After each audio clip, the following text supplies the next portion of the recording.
Hey guys, this is part 7 of my Irish campaign. So just to recap where we left off, we've now formed the Kingdom of Ireland. I managed to capture enough counties to claim the kingship title. We just have these two provinces down here left.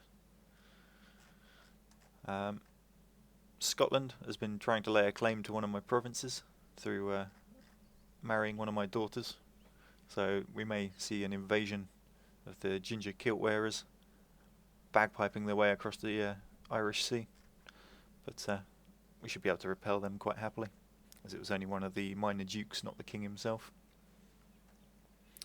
England are back in rebellion again. Norway just can't hold them down, it seems. And Wales, which was a united kingdom, seems to have split again, and is currently being sieged in all sorts of places.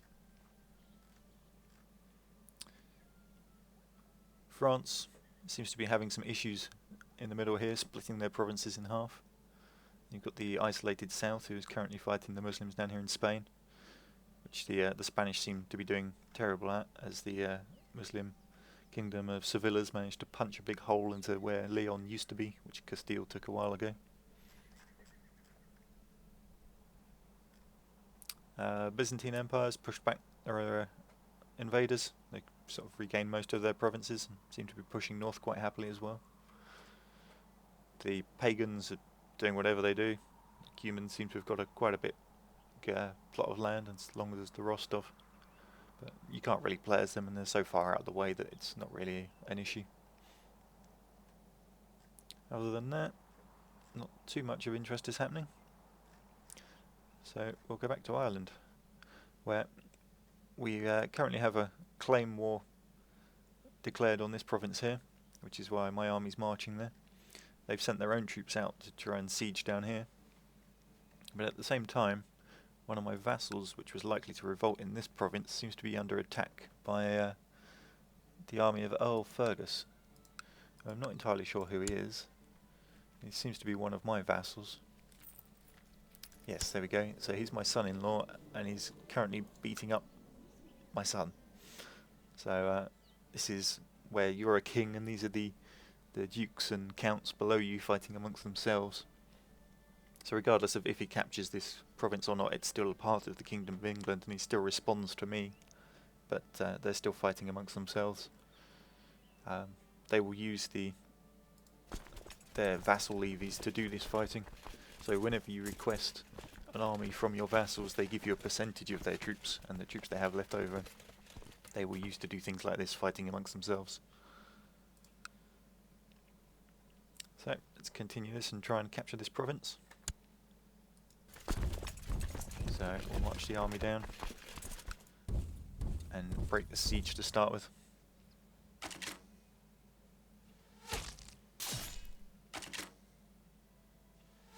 So that's going quite well. That's sort of expected really for those numbers. Seeing as we had 977, they had 350.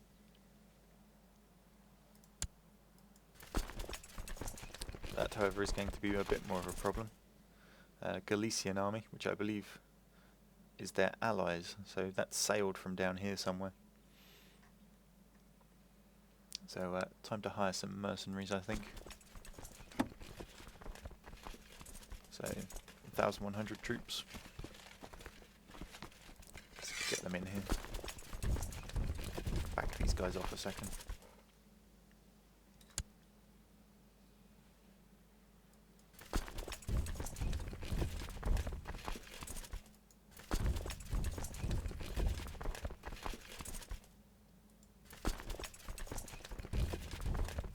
So we've ended up engaged in combat. Hopefully these mercenaries can arrive.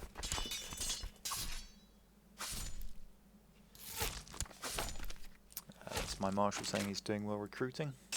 Now's not really the time. This is my standard troops have defeated them anyway, but with the help of the mercenaries I should be able to actually capture some land a bit quicker.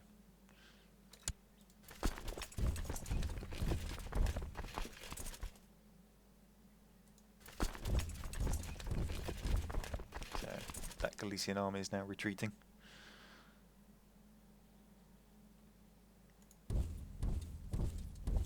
Between my mercs in here, these guys up here, mine coming in from the south, I should be able to defeat him. So you've got guys marching into here. I'm just going to raise a levy to head them off.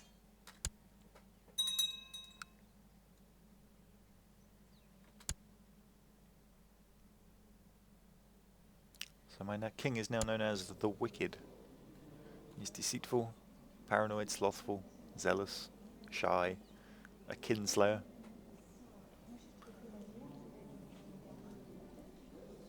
But he's now known as the Wicked of Ireland. I don't think it really makes much difference title-wise, but it adds a nice little element to the game. So these vassal levies will quite happily finish off these guys. My army should win that fight easily.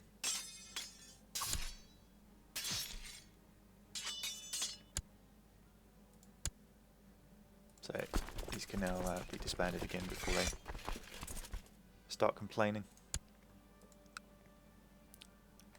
And we've got the siege going on.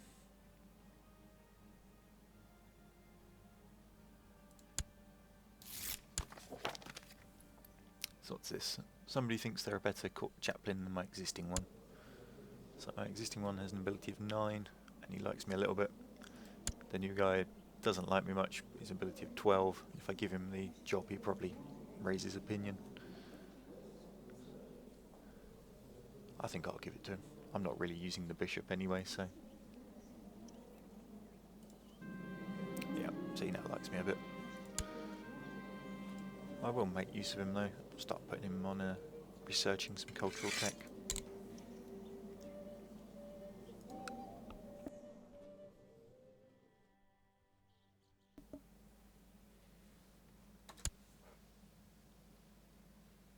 So on with the war.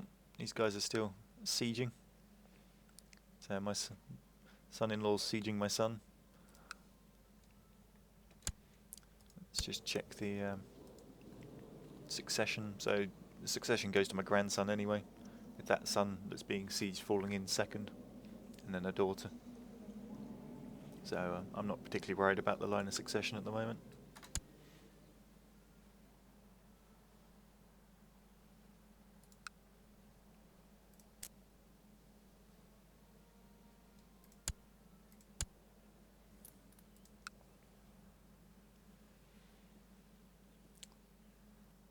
So what I'm going to do is speed up these sieges.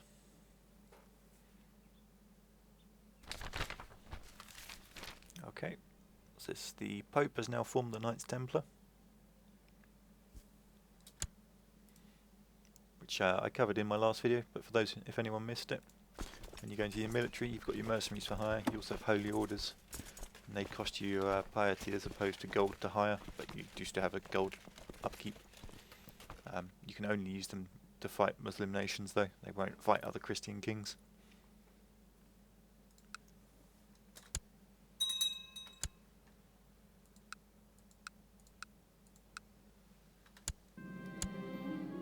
So this is a failed sally by the defender, so you've seen previously where they sally out and I lose a percentage of my troops. So in this case I lose 2.5%, but they lose 5%, and they also get a 10% decrease in their morale, which should make sieging them easier.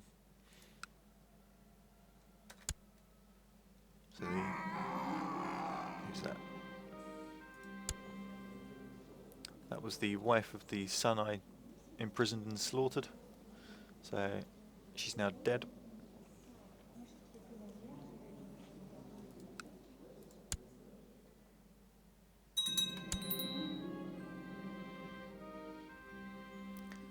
So the son-in-law has usurped the title of the County of Dublin off my son.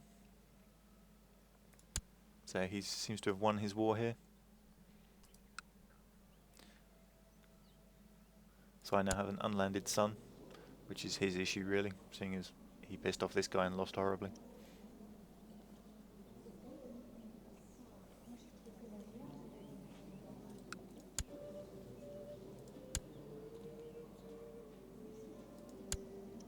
So I'll go back to making him a steward. And I'll deal with him in a bit, probably once I capture this province.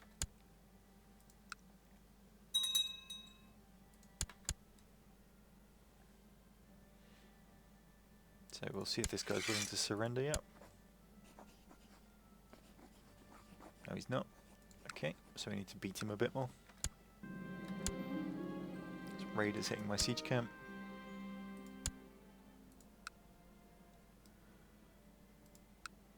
So we successfully sieged his second part in the province.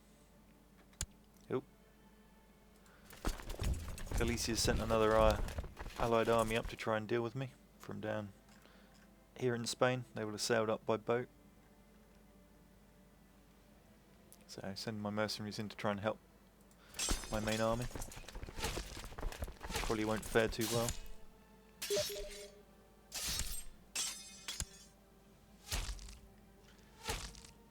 Okay, the mercenaries arrive. Turn the tables. And I'm currently being bugged on Steam, so I'm just going to pause my recording quickly. Okay guys, sorry about the odd pause there if it doesn't quite sync up nicely. I am going to take a step back from this fight for a second just to go over something. The guy I was talking to on Steam was asking about multiplayer. I would thoroughly recommend, if you're going to play multiplayer, that you start down in Spain. You'll see here you've got Galicia on the left here.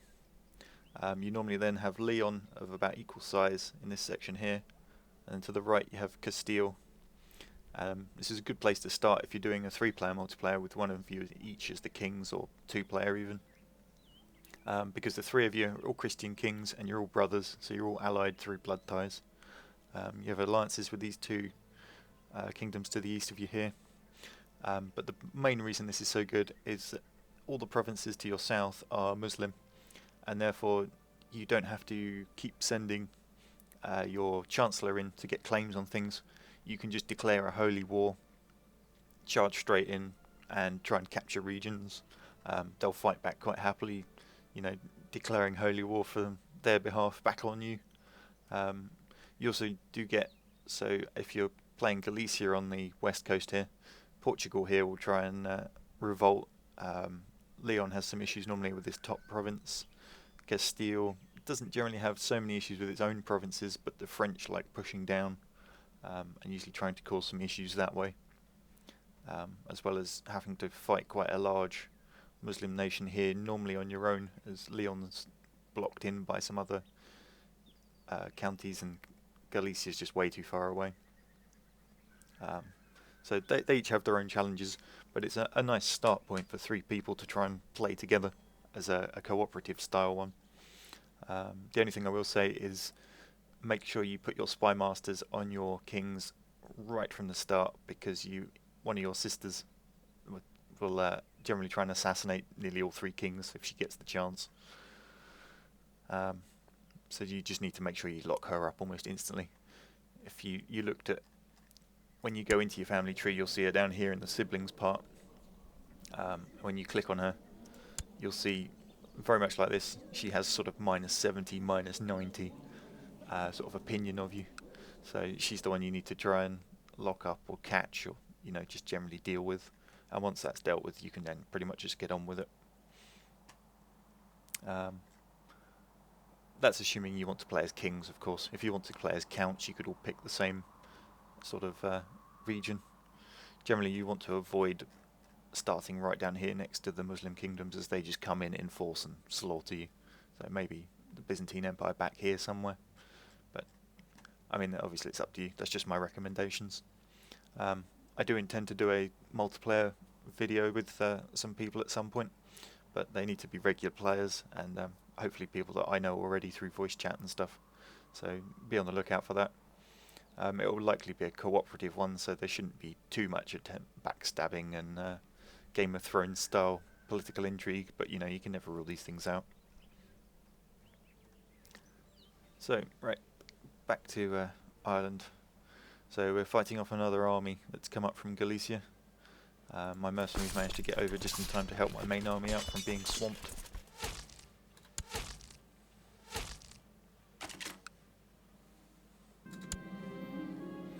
Okay, so this is another thing you'll see for sieges.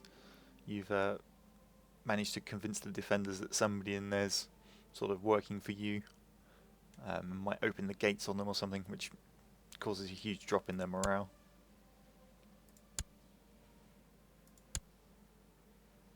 So you can see my armies now. The mercenaries have 900. My standard army only has 381. So I think I'll send the mercenaries back that way.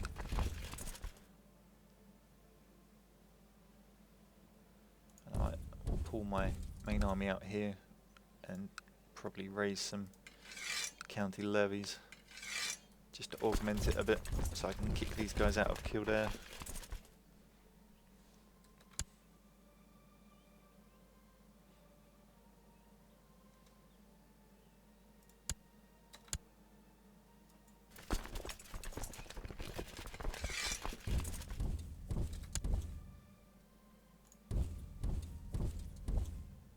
Let's march them in there.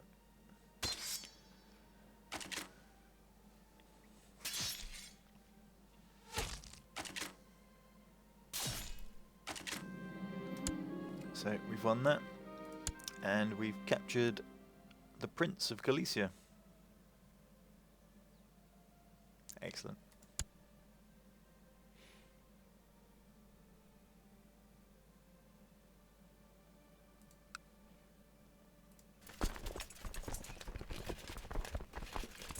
So I'm just going to dismiss my main army there and give it a few turns to try and replenish itself whilst the mercenaries carry on the fight.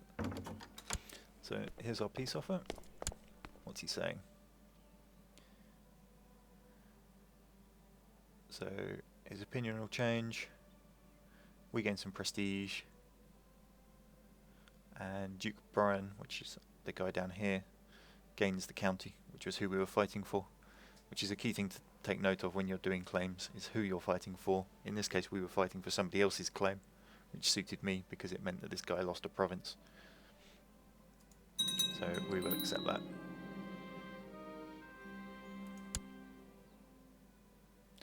So this guy really doesn't like me at all now. However, where is he? Duke Brian now loves me, as I just got him some of his land back effectively. And we can now usurp a title, which was what I was hoping for, as we now own 50% of those. We can usurp the title of this one. However, I need some more gold before I can do this. So time for these mercenaries to go.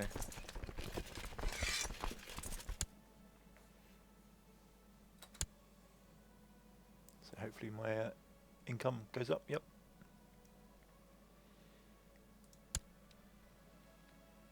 So I need 130 gold. I currently have 76.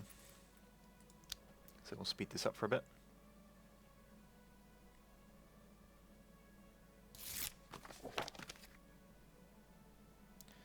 And my Chancellor was trying to get a claim in there, and he's done it way too late, so I'm going to just let the claim go. And recall him. I'll put him to use later.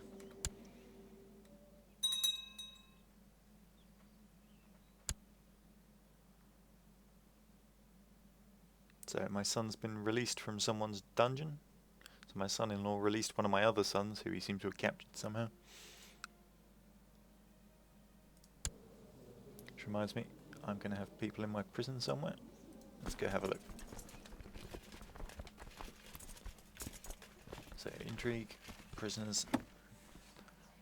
So we have the Prince of Galicia.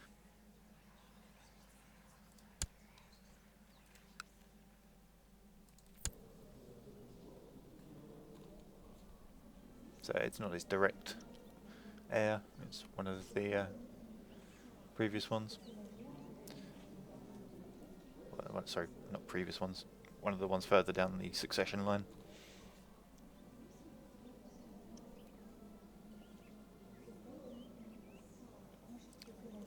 So let's try and ransom him back.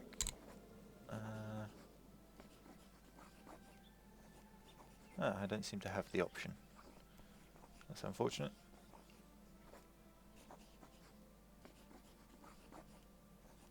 So release him. Don't really gain much.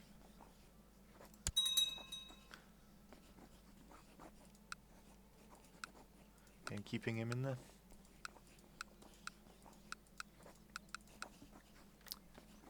Just get rid of all of those. If you hold control down when you're clicking the cancel button in the top right, it clears all of the messages.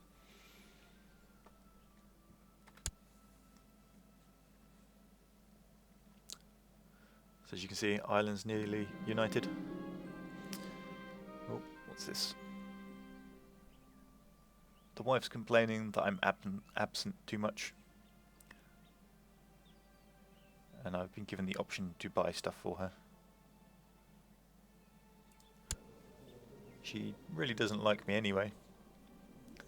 And I want my gold. So, you know, tough.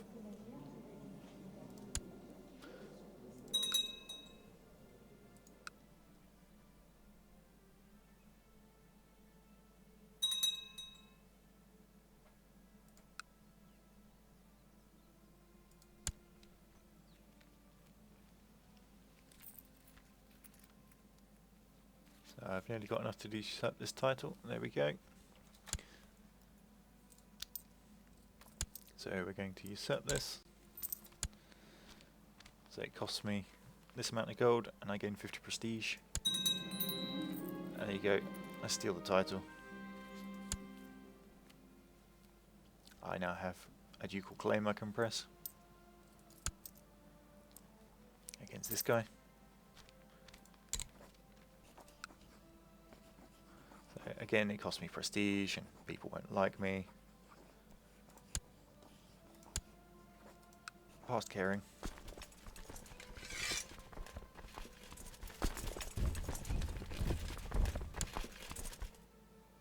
And his army is pathetic.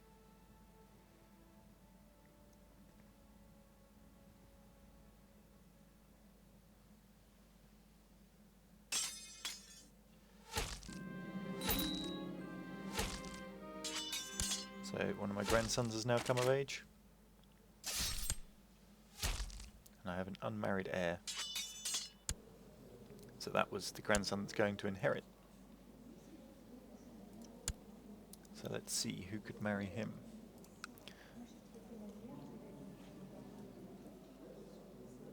You've got a few princesses and things. I'm just looking at the blue flags as I scroll down here. There don't seem to be many.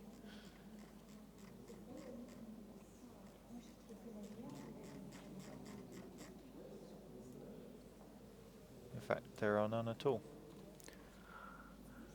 We didn't get any alliance from the marriages.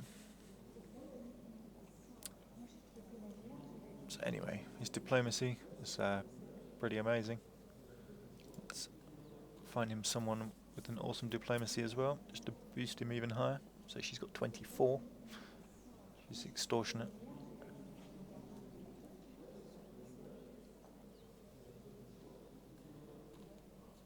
I think she'll do nicely. She's also got a reasonably high martial skill to offset his terrible one.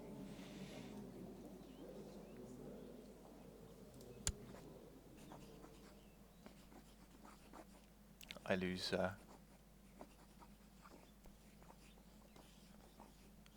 bit of prestige because I'm marrying the daughter of a duke as opposed to a princess or something.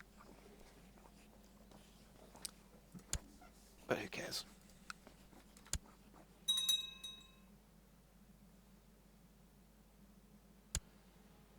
So the guy we're fighting here again has now just called in the Queen of Galicia to help him in the war. So I can expect an army to come get dumped on my shores, which may end badly for me. But we will find out soon enough.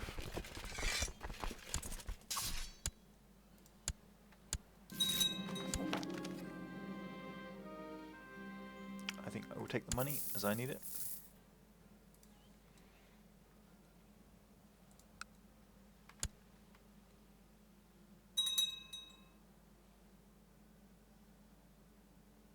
My son just got released from a dungeon again. He seems to like getting arrested. Not quite sure what he's up to.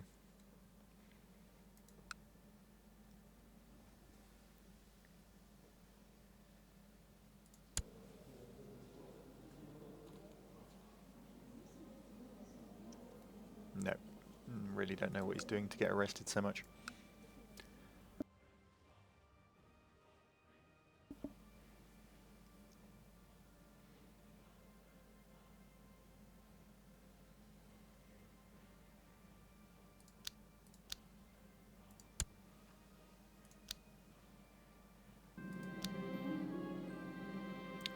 Disease attacking my army again, unfortunately.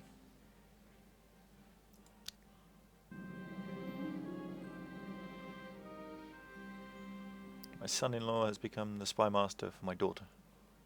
Fair enough.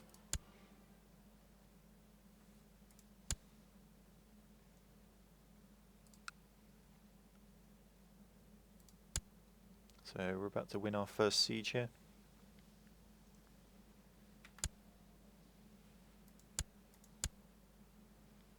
We'll see if he's ready to surrender yet. No, he's not. Apparently he thinks the war is indecisive, so I reckon he's relying on his allies to come up and save him. Okay, meanwhile in England, there's open rebellion again.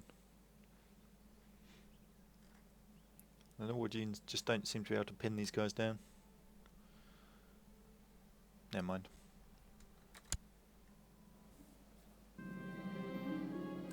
Disease in my army again. And there's our second siege victory. I think I'll just go flat out for the full win. This guy thinks he's a better marshal. So our existing marshal has an ability of 12. And this guy has an ability of 14. And he likes me more.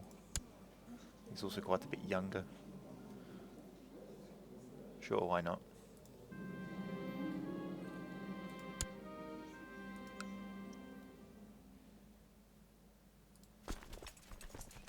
Wrong one. I want the marshal. There we go.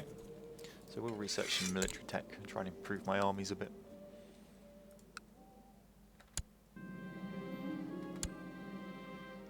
So they tried sallying out, and we kicked them in the teeth.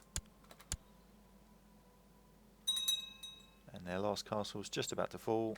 There we go. My son's just got released from the same guy's dungeon again. He likes locking him up. But anyway, the war score is now at 100%.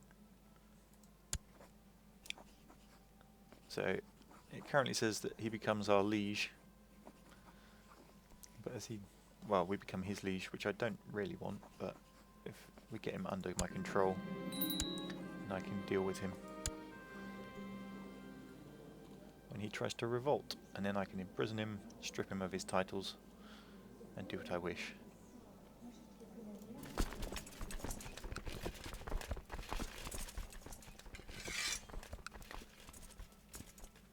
So I'm now basically waiting for the rebellion that I think is coming.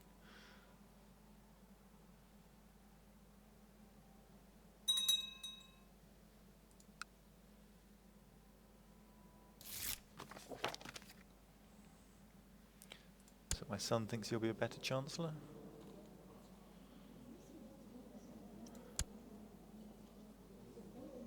Which I think he will be. Should also make him a bit happier, which is a really good thing.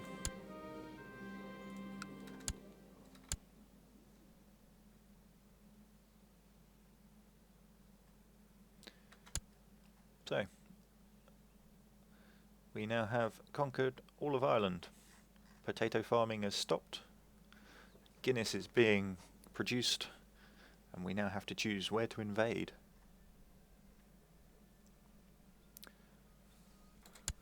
I am still, however, waiting for this revolt to occur. But I might as well look for targets while I do so. So here we have some vassals fighting amongst themselves again. So on one side you have my son-in-law, and on the other you have my other son-in-law.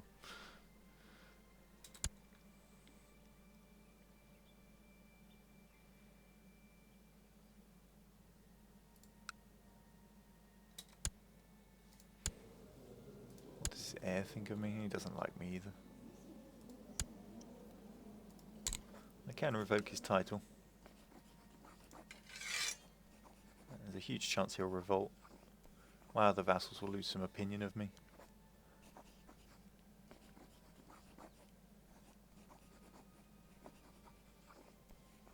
Ah, okay, I don't have a high enough crown authority. Here we go. So now I'm king, I have to worry about crown authority, so at the moment it's minimum, and they can do what they like. If I raise it, the amount of troops they have to give me when I call levies goes up.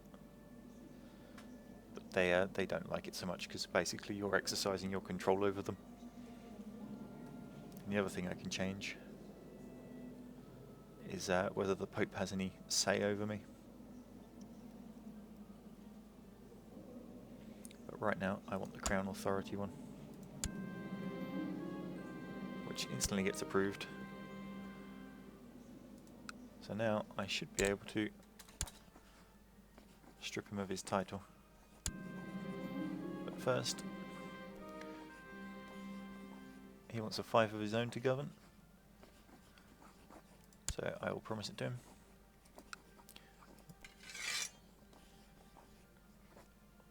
There's a 95% chance he will revolt.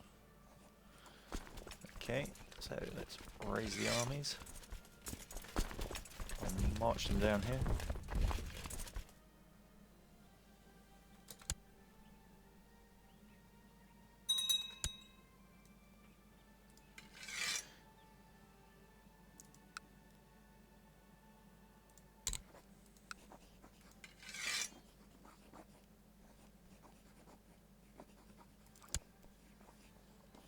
And we have to wait.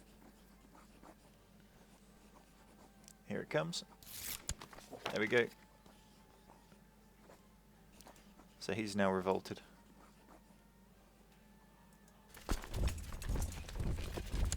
Time to go in and kick his ass again.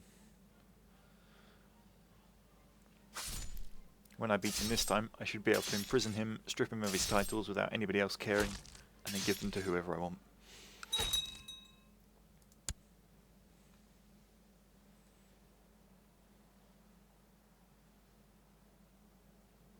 So the Queen of Galicia has been called to war again.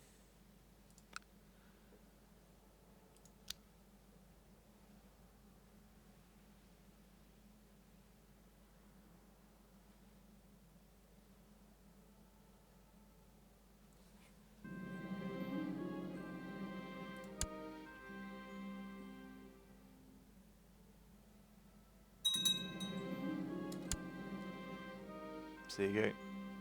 This son-in-law's just stolen this one's title. He seems to be doing quite well for himself. I'll have to keep an eye on him.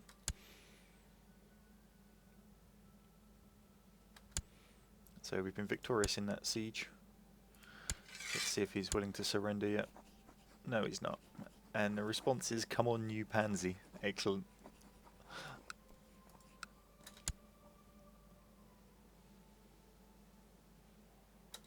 That's another castle fallen. Let's see what he says now.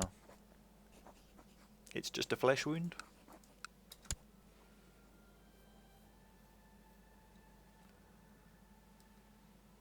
Someone's been watching Monty Python when they were writing these, I think. So my grandson's had a daughter, which is officially known as a kinswoman, which is gives you some indication of how far down the family trees go. Anyway, this is now over. He's lost. He's imprisoned by me. He loses lots of prestige. I gain some back.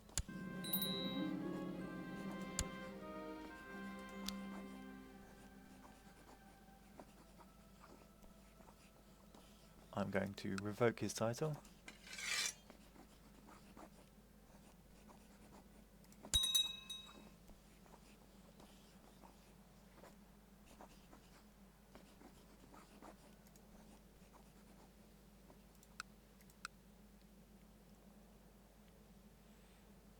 And then I'm going to... Where's my grandson? He wanted a title, so grant landed title. Give him that one. And all the lower titles.